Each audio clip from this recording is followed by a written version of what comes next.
Hallo meine lieben E-Scooter-Freunde, herzlich willkommen zu einem Video von WMA hier bei YouTube. Schön, dass ihr heute eingeschaltet habt und in diesem Video zeige ich euch, wie ihr ganz einfach euren Segway tunen könnt. Und zwar geht das für alle Segway-Modelle. Es geht in dem Fall für den F3, es geht für den G3, es geht für den ZT3 und es geht auch für den GT3 und es geht sogar auch für die älteren Modelle wie zum Beispiel den G2 oder den G30. Und das Tuning könnte nicht einfacher sein. Das Tuning dauert ungefähr 5 Minuten und ihr könnt das ganz einfach machen mit eurem Handy. Ihr braucht nichts anderes und es macht auch keinen Unterschied, ob es ein iPhone ist oder ob es ein Android-Telefon ist. Das Einzige, was ihr dazu braucht, ist einen Browser. Bei Android könnt ihr ganz normal Google Chrome benutzen oder bei iOS bzw. bei Apple müsst ihr den Bluefy-Browser benutzen. Das Ganze verlinke ich euch aber nochmal entsprechend in der Videobeschreibung. Das nächste, was ihr machen müsst, ihr müsst euch für euren Roller eine entsprechende Lizenz kaufen. Mit dieser Lizenz könnt ihr euren Scooter tunen und jede Lizenz ist jeweils an einen Scooter gebunden. Die Lizenz kostet knapp 70 Euro. Ja, ich weiß, recht viel Geld, aber die Lösung ist in meinen Augen sowas von genial. Gerade vor dem Hintergrund, dass sie Features bietet, die keine andere Lösung am aktuellen Markt bietet. Und zwar, es gibt natürlich noch mehrere Lösungen wie Scooter Hacking oder auch Xiodash, aber keine davon kann zum heutigen Zeitpunkt alles abbilden, was das Lizenzcode-Tuning kann. Ein kleines bisschen darauf eingehen vorab, was für Möglichkeiten euch dann später bereitstehen. Ihr habt natürlich auf der einen Seite die Möglichkeit, euren F3 auf 35 km/h zu tunen, den ZT3 auf 40 km/h, G3 45 km/h und den GT3 sogar auf 50 km/h.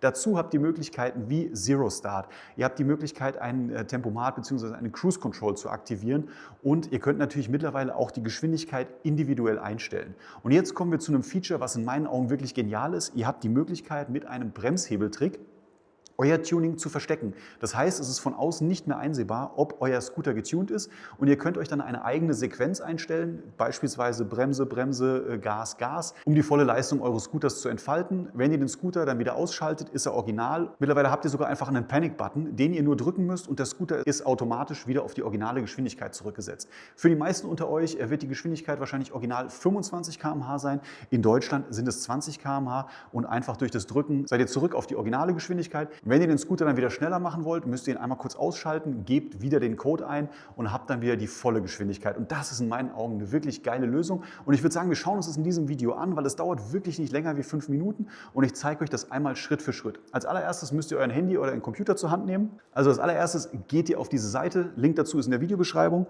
und dann seht ihr hier schon Unlock Full Speed und da habt ihr in dem Fall auch G3, GT3, ZT3, F3 und gibt es, wie gesagt, wenn ihr über das Menü geht, auch für den G2 oder den G30.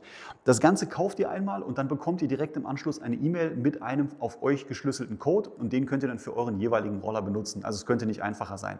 Das Versenden dieser E-Mail geht im Normalfall sehr schnell, aber je nachdem, wie viele Leute nach so einem Video eben einen Code kaufen, kann das auch mal ein kleines bisschen länger dauern. Also wundert euch da nicht, wenn das mal irgendwie eine halbe Stunde oder vielleicht sogar eine Stunde dauert. Aber im Normalfall geht es wirklich flott.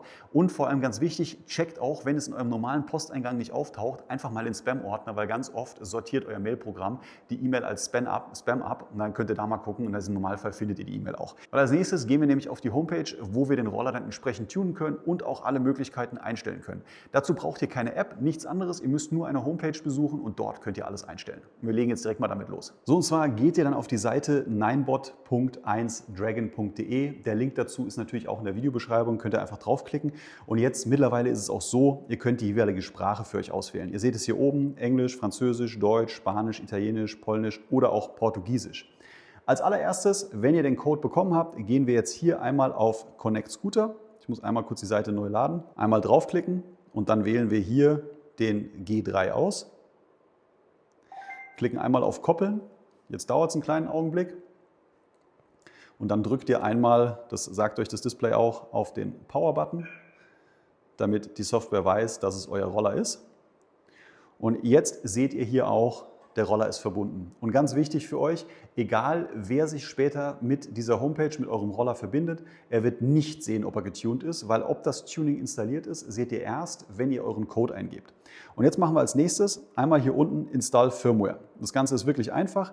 Klicken einmal drauf und jetzt müssen wir hier entsprechend unseren Code eingeben. Klicken wir einmal auf Install, dann klickt ihr auf Validate License und ihr seht direkt, die Lizenz ist aktiv.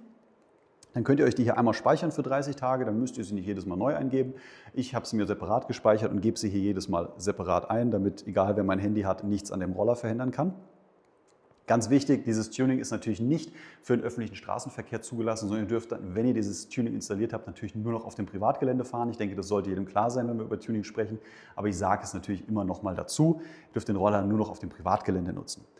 Jetzt können wir hier als allererstes einmal auf Install Firmware klicken. Und jetzt dauert es ungefähr eine Minute. Das Handy bzw. die Homepage verbindet sich mit eurem Roller. Das seht ihr auch hier an Upgrading. Und jetzt wird quasi die Firmware geflasht.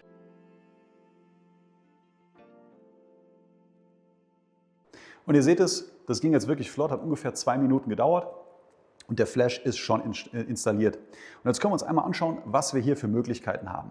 Ihr seht es aktuell, mein Akku ist so gut wie voll, das heißt, die erreichte Höchstgeschwindigkeit sollte entsprechend auch passen. Und wir können jetzt hier direkt mal ausprobieren, wie schnell er jetzt fährt.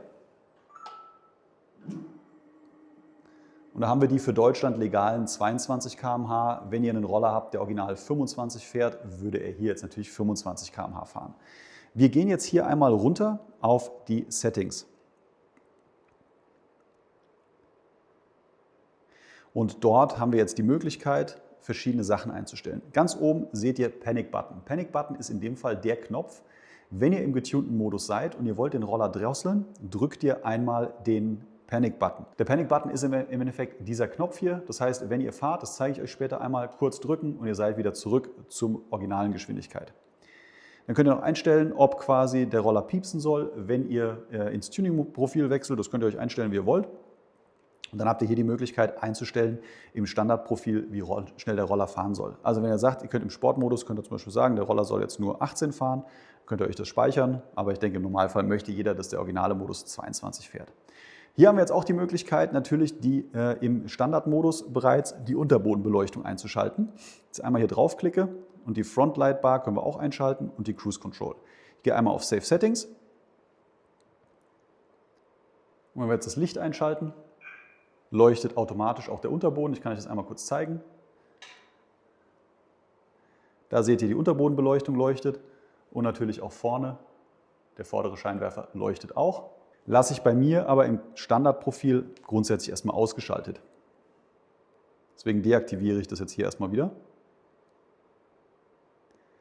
Und dann haben wir hier unten den Reiter Tuning-Profil. Und da könnt ihr jetzt einstellen, wirklich wichtig ist, es ist immer abhängig davon, welches Modell ihr habt. Beim F3 35 km/h, ZT3 40 km/h und beim G3 45 und GT3 sogar 50 km/h. Ihr könnt aber sagen, wenn ihr sagt, ihr möchtet nur, dass der Roller nur 35 fährt, könnt ihr das hier ganz entspannt runterstellen und dann einmal speichern. Hier in dem Modus möchte ich natürlich, dass die Unterbodenbeleuchtung an ist, das vordere Licht an ist und dass natürlich auch der Tempomat eingeschaltet ist. Deswegen einmal speichern. Und jetzt als nächstes konfigurieren wir uns den geheimen Unlock-Code. Klicken wir einmal auf Configure Unlock. Und bei mir ist jetzt eingestellt, 3-mal die linke Bremse ziehen. Bei euch wird original stehen, 5-mal die linke Bremse, 5-mal die rechte Bremse. Und das können wir jetzt hier einstellen, wie wir wollen. Wir können das hier löschen und können uns dann hier unten über die Buttons sagen, linke Bremse, Power-Button, linker Blinker, rechter Blinker, wie ihr wollt. Damit es für mich jetzt einfach ist, um es euch zu zeigen, nehmen wir 3-mal die linke Bremse und ihr seht unten, ihr müsst mindestens 3 Kombinationen bzw. 3 Einträge auswählen, damit es funktioniert und ihr könnt maximal 10 auswählen. Also es ist eigentlich unmöglich herauszufinden, was euer Code ist. Und dann geht ihr unten auf Save Sequence. Und jetzt sind wir auch schon in der Situation, dass wir direkt mal ausprobieren können, wie das Ganze funktioniert. Ich zeige euch das jetzt einmal. Jetzt sind wir ja noch im originalen Modus. Jetzt einmal Vollgas geben, fährt er nach wie vor 22. Wenn wir den Roller jetzt einmal ausschalten, wieder einschalten, dann ziehen wir jetzt 3-mal die linke Bremse. 1, 2, 3. Jetzt habt ihr es gehört, es hat einmal gepiepst. Jetzt über die Modes gehen, seht ihr auch, dass sich die Reichweite verändert hat. Eben hat er ja, glaube ich, 53 Kilometer angezeigt, jetzt zeigt er 38 an. Das passt sich entsprechend jetzt auch der Leistung an. Und wenn wir jetzt Vollgas geben, haben wir da auch direkt die 45 km/h. Und wenn ihr jetzt ein bisschen langsamer fahrt und ihr sagt, ihr möchtet den Tempomat benutzen, müsst ihr nur 3 Sekunden die Mode-Taste drücken. Und schon ist der Tempomat aktiviert und es könnte nicht bequemer sein. Und es ist so schön, dass man damit wirklich das volle Potenzial des Rollers nutzen kann. Aber um euch jetzt den Panic-Button zu zeigen, also angenommen, ihr fahrt Vollgas und ihr möchtet gerne in den originalen Modus wechseln, einmal kurz den Custom-Button drücken und ihr seht, der Roller wird wieder gedrosselt und fährt wieder nur die 22 km/h. Und das ist in meinen Augen eine so tolle Lösung, weil es einfach ist und ihr habt es gesehen, es geht wirklich flott. Also ihr könnt innerhalb von 5 Minuten ganz einfach euren Segway tunen.